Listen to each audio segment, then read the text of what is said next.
Hi, this is Joe again with another review. For the sake of this video, I'm going to be discussing the 1959 Alfred Hitchcock classic, North by Northwest, starring Cary Grant, Ava Marie Saint, James Mason, and Martin Landau. Of course, this movie, as Hitchcock said before, it's like his ultimate. If I were to make a James Bond movie, this might be my one spy film. And the movie came out like 3 years before any James Bond movies were even made. So, but also this movie was also listed in the AFI's, the American Film Institute's top 100 greatest films of all time. And I watched this film. This was only like the second time I ever seen this film, because it was recently aired a couple weeks ago on TCM, and I finally got around to watch it. And I'm like, how is this movie listed as one of the greatest Hitchcock films of all time? It's certainly one of the most popular ones, today. But how can this be like one of the ultimate spy movies where the main character wasn't even a spy to begin with? We get into it in a minute. The plot of this movie is that Cary Grant, who plays an ad executive, and he was on his way to a meeting or to a lunch meeting or whatever the hell he was going to, and he gets accosted by two guys, and one of the two guys having to play a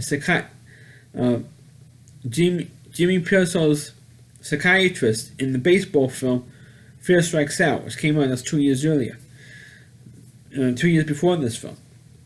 Well, he gets like I said, Cary Grant gets accosted by these two guys. He goes all the way out to Long Island.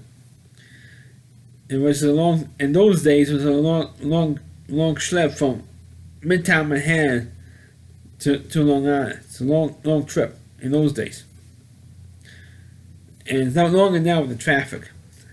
But, all joking aside, and he meets James Mason's character, and he gets, and for some stupid idiotic reason, which has never really been properly explained in this film, in my opinion, is that Cary Grant has been misrecognized and misidentified as an American spy for the FBI. I'm like, huh? I mean, almost right away within the first 5 minutes of the movie, first 5-10 minutes of the film, he gets kidnapped and he gets misidentified as a FBI agent. Or a federal agent. I mean, how in the hell was this even possible? I mean, I watched the movie. It's about almost 2.5 hours long. And I'm still trying to figure out how in the hell they misinterpret this guy, or the villain, because James Mason is the villain in this film. How in the world that James Mason doesn't know who all the spies are in the United States? I mean, come on! I thought James Mason was always playing a small character. Now in this movie, no effing way. So he finds out that he was a spy, and Cary Grant is always denying it. I said, look, I don't know what the hell you're talking about. I'm not even a spy. I'm an ad executive. How can I be a spy? I never worked for the government in my life. I never did any advertisements for the federal government. So how can I be a spy? So Jimmy says, I don't care. You, Mr. Kaplan. I said, who the hell is I never heard of Mr. Kaplan. Who the hell is that? So after this incident, and after that, the goons try and kill Cary Grant by getting him drunk, pouring booze down his throat, getting him back in the middle of a car and be drunk driving. So he gets arrested for drunk driving, calls his mother in. Cary Grant calls his mother.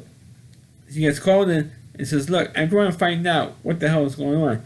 So he goes back to the Plaza Hotel where the so-called spy had a room in, had a suite in the Plaza Hotel in New York City.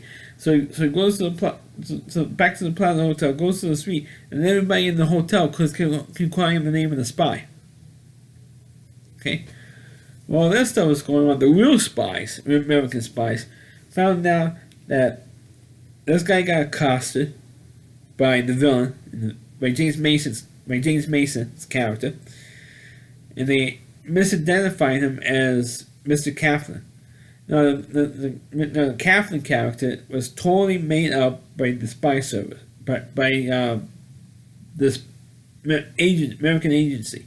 You don't know if they were CIA. It's like a combined thing with the CIA and the FBI and stuff. And they made up this character that Cary Grant was misidentified as. They made up this character. So I don't know why in the world. I mean, this to me, this still not been properly explained in this film. Why was Cary Grant's character? Why all of a sudden, of all the people in the world, and all the people in this universe, in the Hitchcock creating this film, why was he misidentified? That to me, that was not totally explained in this film. I still don't get it, and I don't think I will ever get it. That this, how the hell this guy been misidentified like this? I still don't get it. I watched the movie twice. I still don't get it. So what happened was the Cary Grant did his own investigating. And he finds out that he's been calling this Catholic character. So he said, "Oh, that's enough of this crap." And then Cary Grant tracks down the actual guy who owned the house they was taken to in Long Island. Cary Grant tracks this guy down, and the guy gets stabbed by one of the two goons who kidnapped him. In the beginning of the film. So Cary Grant is now charged with murder, and the cops are looking for him and stuff. So he decides to take him to the lab and follow where this Kaplan character is, because he thinks the Kaplan character is actually real. Which, at that point, we all know that he was a fictional character made by the FBI, or the CIA, or whatever agency it was. So at that point, we knew the character was fake. So, or the Kaplan character was made up by these agencies. So, but Cary Grant still believes he's real at that point, and decides to track him down. On the way he's tracking him down, he meets another scene with a train. He meets Ava Marie Saint, who was smoking hot. I mean, I don't care, she's smoking hot on the train, and Cary Grant instantly falls in love with her. What? Because she bailed his ass out when the cops were looking for him and stuff. So what happened was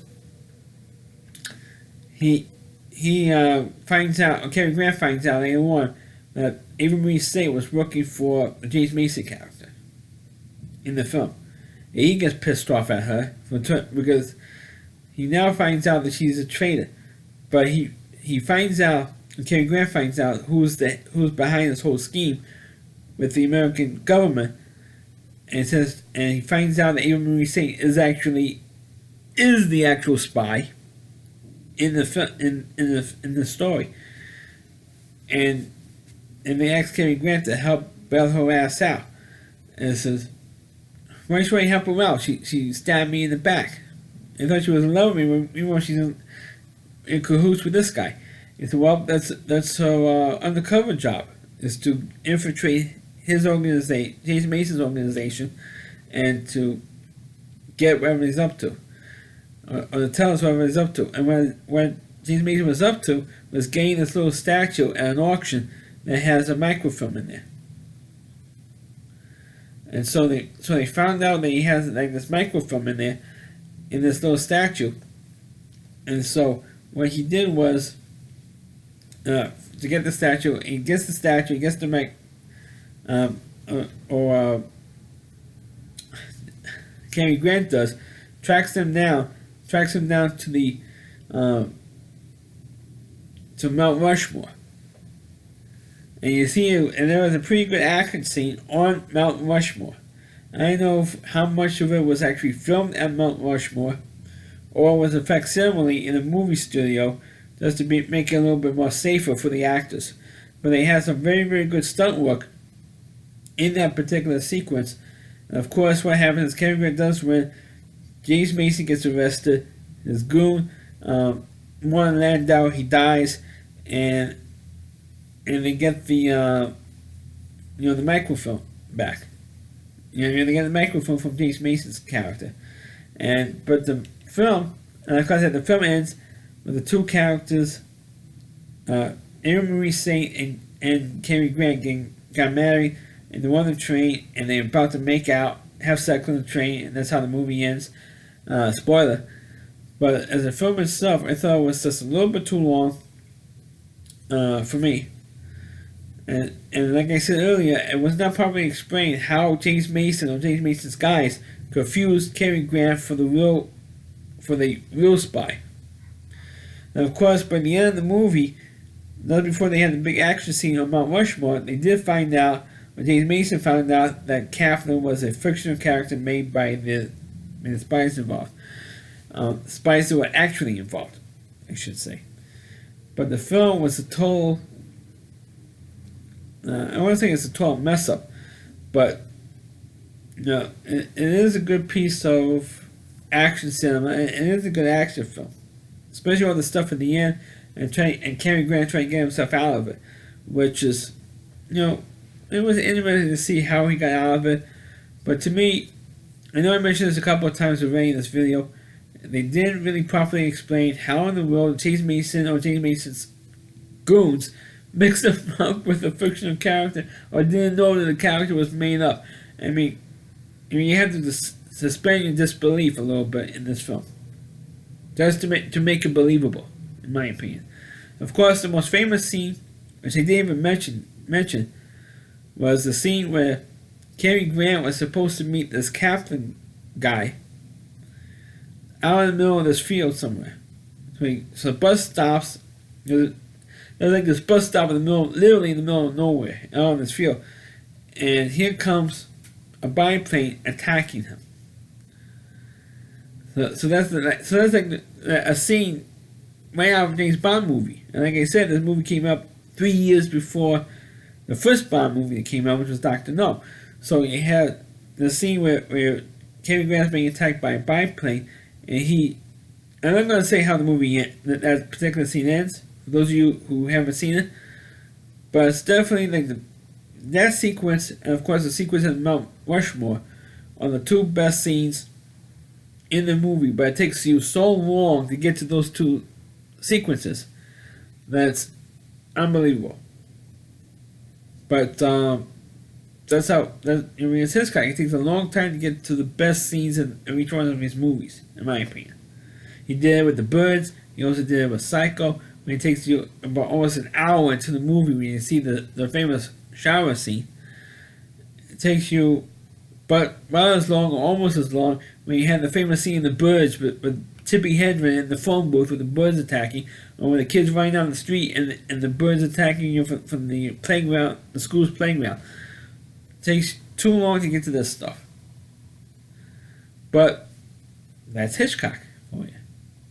So that's my review of North by Northwest. Please click on the video, please rate it, please subscribe to my channel, and please forward this video on your Facebook pages. You can check out all my reviews and all on my YouTube channel at RowdyC.com. There's OWDY, that's C.com. There's the homepage of Rowdy Reviewer, Chris Lee Moore, and please check out all of his videos on his website as well. Thanks for watching. Catch you next time.